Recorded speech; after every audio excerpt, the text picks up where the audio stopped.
अभी थोड़ी देर पहले मुझे असरानी जी के जाने का पता चला और मन बहुत उदास हुआ। असरानी साहब के देहांत से एक दौर खत्म हो गया है। मेरी भावभीनी श्रद्धांजलि श्री असरानी साहब को। असरानी साहब सबकी यादों में हमेशा अमर रहेंगे। असरानी जी के बारे में सुन के बहुत ही बुरा लगा। हम अंग्रेजों के जमाने के जेलर हैं, आजकल के जेलरों की तरह नहीं जो कैदियों को सुधारने की फिक्र में लगे रहते हैं। 20 अक्टूबर दीपावली, जब सभी घरों में दीप जला रहे थे, बच्चे बड़े पटाखे जला रहे थे, तभी खबर आती है कि हिंदी सिनेमा जगत का एक और सितारा इस जहां को अलविदा कह गया। असरानी, जिन्हें लोग अंग्रेजों के ज़माने के जेलर के नाम से भी जानते थे, जानते हैं और जानते रहेंगे। हमारे आने से पहले जो कुछ इस जेल में होता रहा है वो जब तक हम हैं नहीं चलेगा। हालांकि असरानी की मौत दोपहर में ही हो गई थी। शाम के समय उनका अंतिम संस्कार भी हो गया।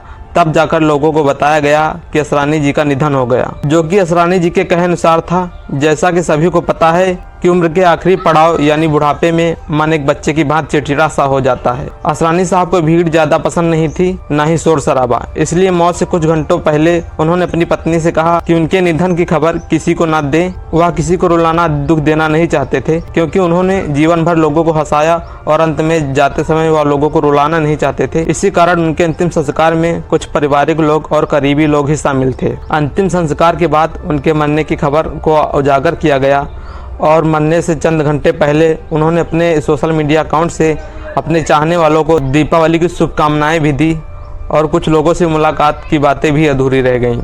नमस्कार दोस्तों, सत श्री अकाल, आदाब। मेरा नाम है जय कुमार। मैं स्वागत करता हूं आप सबका अपने चैनल सरजू जानकारी में। हमें मिली जानकारी के मुताबिक असरानी का पैतृक निवास पाकिस्तान था, लेकिन बंटवारे के बाद उनका परिवार राजस्थान जयपुर में आकर रहने लगा। गोवर्धन असरानी का जन्म 1 जनवरी 1941 को हुआ था। असरानी साहब की पढ़ाई जयपुर में सेंट जेवियर्स स्कूल से हुई और राजस्थान से ही ग्रेजुएशन किया। असरानी के पिता की कारपेट की दुकान थी, तो पिता चाहते थे कि असरानी पढ़ाई के बाद उनके व्यापार को आगे बढ़ाएंगे, लेकिन असरानी साहब की दिलचस्पी फिल्मों में थी। कॉलेज के दिनों में वह अपना खर्च निकालने के लिए ऑल इंडिया रेडियो में बतौर वॉइस आर्टिस्ट का भी काम करते थे, जो कि उनका झुकाव अभिनय की ओर था। इसलिए अभिनय सीखने के लिए उन्होंने 1960 में साहित्य कल भाई में दाखिला लिया। 2 साल बाद वह काम ढूंढने बम्बई पहुंच गए, लेकिन कुछ हो ना पाया। बचपन से एक ही सपना देखा था, फिल्म में काम करने का। बस उसी सपने को सच करने आया हूँ। 1 साल बाद 1963 में किशोर साहू और ऋषिकेश मुखर्जी ने उनके हुनर को पहचाना जरूर, लेकिन उन्होंने असरानी साहब को प्रोफेशनल एक्टिंग सीखने की सलाह दी। 1964 में असरानी ने पुणे के फिल्म एंड टेलीविज़न इंस्टीट्यूट में दाखिला लिया। 2 साल बाद कोर्स पूरा हुआ। फिल्म हरे कांच की चूड़ियां में असरानी साहब को काम मिला। इस फिल्म में असरानी साहब को छोटा सा ही रोल दिया गया। यह फिल्म 1967 में रिलीज हुई, लेकिन इस फिल्म से असरानी साहब को कुछ भी पहचान न मिली, ना ही कुछ ज़्यादा फायदा हुआ। हालांकि इससे पहले असरानी साहब गुजराती फिल्मों में काम कर चुके थे। ऋषिकेश मुखर्जी की फिल्म सत्यकाम में असरानी को काम मिला।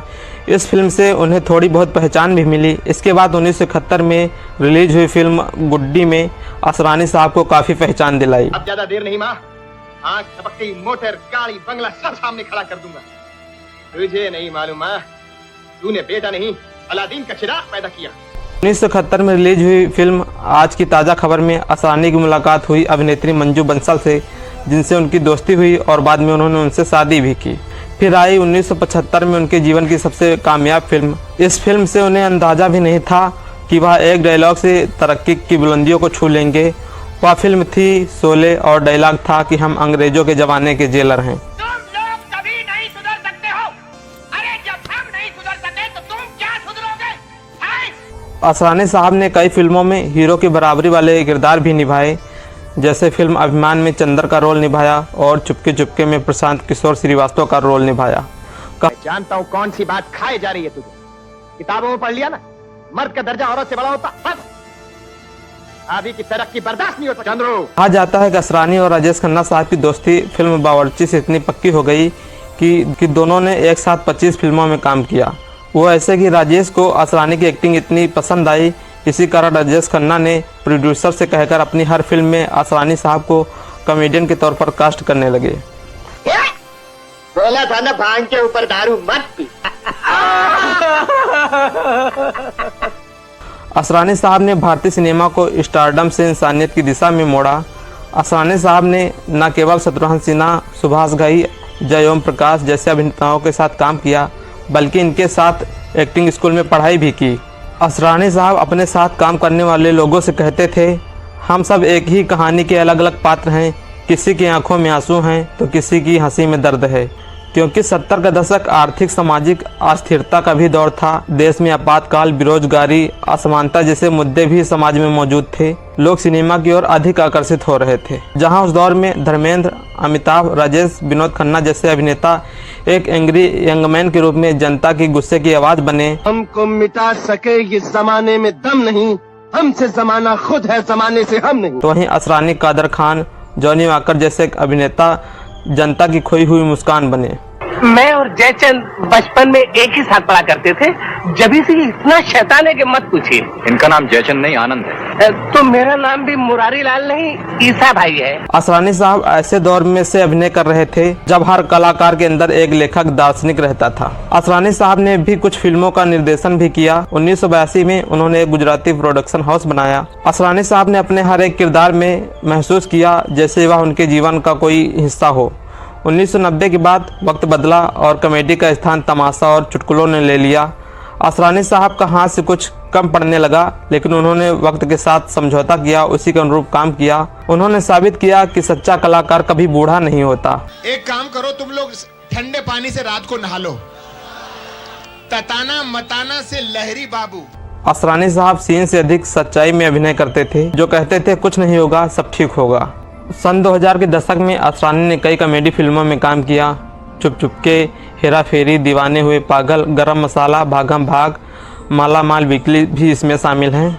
असरानी साहब का जब निधन हुआ वह 84 साल के थे। दैनिक भास्कर के रिपोर्ट के मुताबिक उनके निधन का कारण लंग्स में पानी भर गया था। निधन से कुछ दिन पहले उन्होंने अनुपम खेर साहब से भी बात की और असरानी साहब ने अनुपम खेर के एक्टिंग स्कूल में मास्टर क्लास लेने का भी वादा किया था।